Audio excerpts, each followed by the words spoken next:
Hi, it's Crafty Tina's, and today I wanted to do a short video on how to make a Christmas to-do list. I just recently got the Cinch for binding some tablets, and I wanted to give it a try. It's getting closer to Christmas. I wanted to be a little bit more festive, and I had a couple of comments asking how I did this. I recently got the Cinch to make small tablets. This was my first tablet. There was a lot of mistakes made. I still love it. I did not close the wire properly, so this should be hidden. I didn't close it properly, so it's not round, but I actually like the colors. I like the style. This is a 4 1/4 by 5 1/2. The goal was, because this is a quarter page, I'd be able to take one copier page, maybe coloring book page, and cut it into 4s. That's why I made it this size. But I ended up not liking it. My hands are small, so holding this tablet's very awkward. So on a desk, it's fine, it's great, not for holding.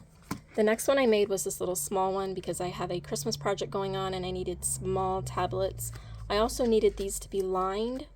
So what I did was I bought 4 by 6 index cards and cut them in half. Now I have a 3 by 4 mini tablet.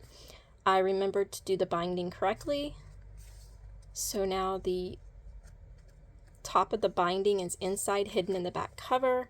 It looks great, it folds great. These little tablets fold flat, they fold all the way back. And with this one I decided to make a matching pen, so it really completes the set.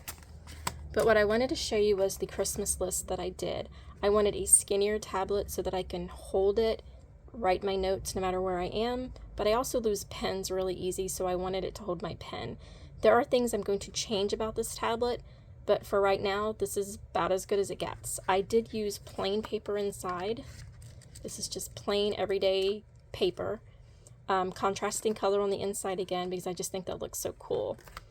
I added the pen by using 1/4 inch elastic and eyelets, and I set my eyelets using the We Are Memory Keepers Crop-a-Dile is what this thing is called.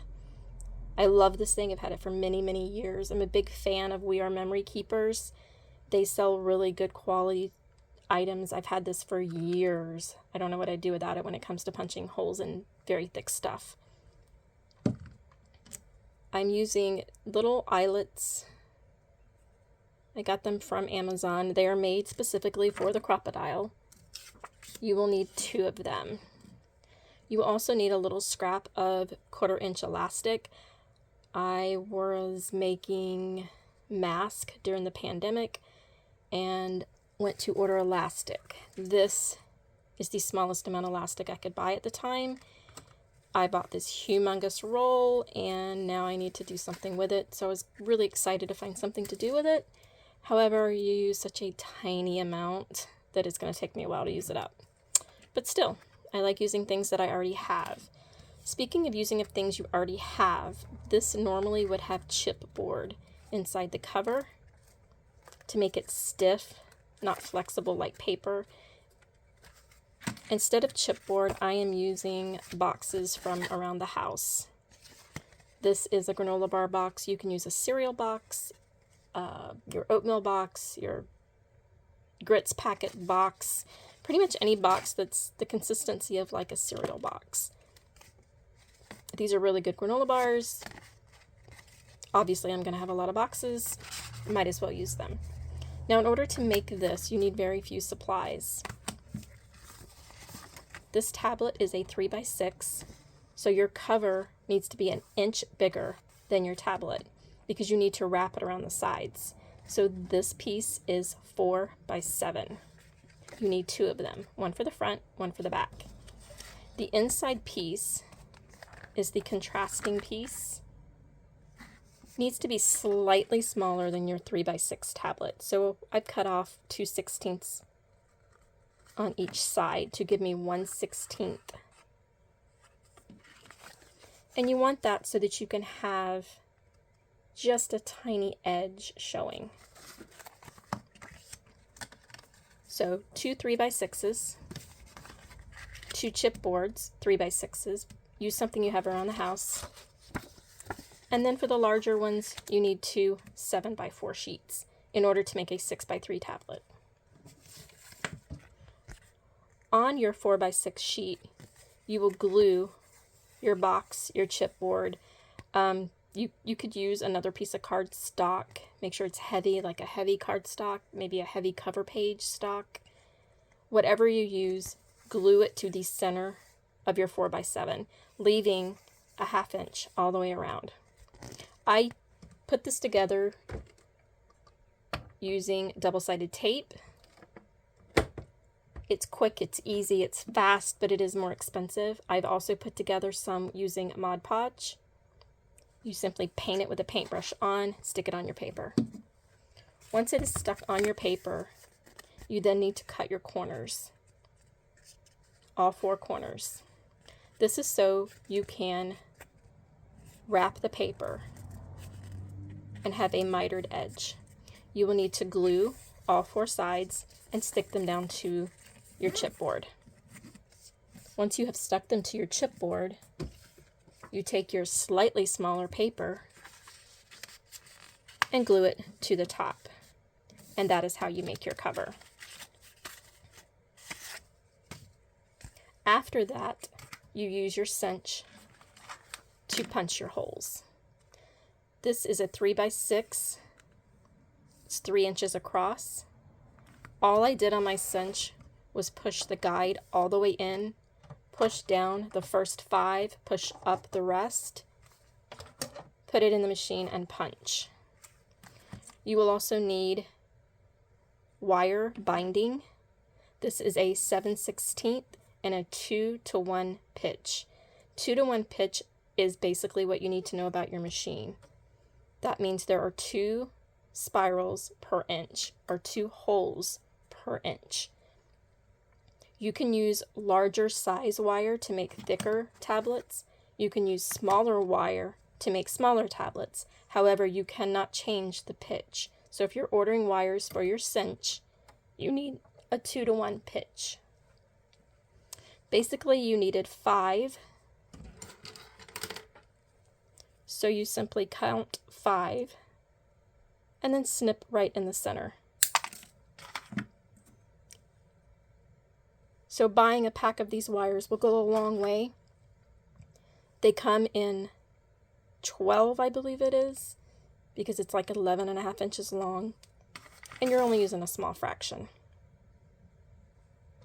And it hangs on the side of your cinch. Once you have your paper cut and your covers cut, you will need to stack them on here and then bind them in the back of your machine. And that's for another video. This is just simply showing people what I use to make this tablet. Now for the elastic. I used my Crop-a-Dile, which can punch a larger hole or a smaller. I punched the larger hole using the guide. I simply put it in, adjusted the guide how far I wanted it into the tablet. And I will have to say I wish I would have went further on each side, because I think this is too long of a stretch. But after seeing this tablet complete, I'm going to put the pen and a candy cane in here. So I'm pretty happy with this. All you need to do is punch your hole on each side.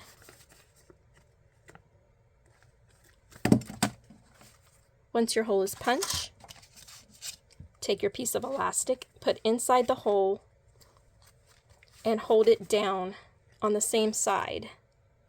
So I held it. I added my eyelet to the hole and used my Crop-a-Dile to punch it. If you need more instructions on how to use a Crop-a-Dile, let me know in the comments below and I'll make another video.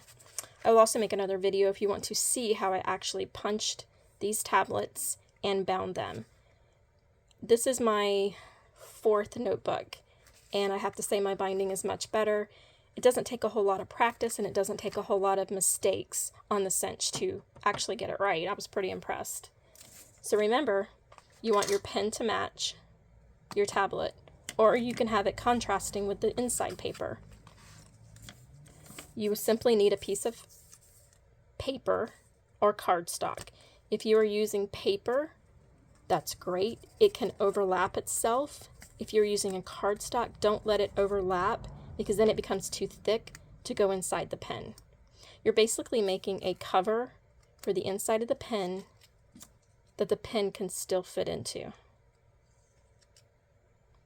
And instead of the straw, it will look like this. Once you get that in there, it is hard to get out. But basically you want to cover your straw with your paper or cardstock using Mod Podge. You could probably use double-sided tape. I think it would come loose eventually. It can't go anywhere inside the pen, but I wanted to make them to where I can pull the pen out, pull the cover, decorated cover out, and change it if I wanted to. These are RSVP Pentel pens. I got them on Amazon. They come in black, blue, red, even purple. They write really well, and they have this little rubbery thing to hold on to. So they're a decent pen. They range anywhere from 50 cents to $1 a pen. I removed the writing off of my first one because I didn't like seeing the writing on there. It looks better without the writing. To do this, you need to use nail polish remover. However, nail polish remover melts plastic, so please make sure that you just use enough to get this off and then stop. Don't soak it, don't drench it. Put it on a cotton ball, rub it just until it's removed, and then stop, because it will cloud this plastic and it will ruin the plastic if you put too much. But it does look better without it. See, this one has the writing. I don't know if you could see that. And it just takes away. This one does not have the writing.